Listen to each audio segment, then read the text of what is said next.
Հավատքի բանկի գրքույկը Չարլզ Սպերջեն, օր ապրիլի 5 Դու իմ ծառան ես, ով Իսրայել, դու ինձնից չես մոռացվի։ Եսայի 44-րդ գլուխ 21-րդ խոսք։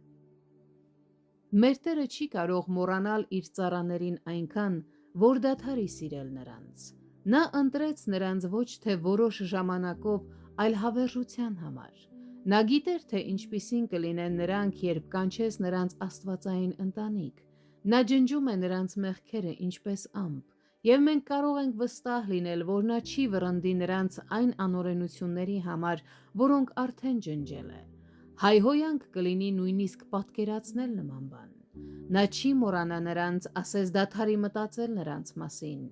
Մեր Աստծո կողմից մոռացության մեկ պահը մեր կործանումը կլինի։ Հետևաբար նա ասում է. «Դու ինձնից չես մոռացվի»։ Մարդիկ մոռանում են մեզ։ Նրանց, ում մենք բարիք ենք արել, մեր դեմ են դարձել։ Մենք մշտական տեղ չունենք մարդկանց անկայուն սրտերում, բայց Աստված երբեք չի մոռանա իր իսկական ծառաներից որևէ մեկին։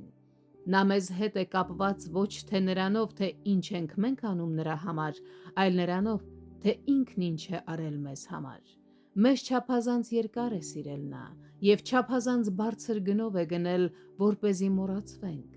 Տեր Հիսուսը մեր մեջ տեսնում է իր հոգու տանջանքի պտուղը, և նա երբեք չի կարող մոռանալ դա։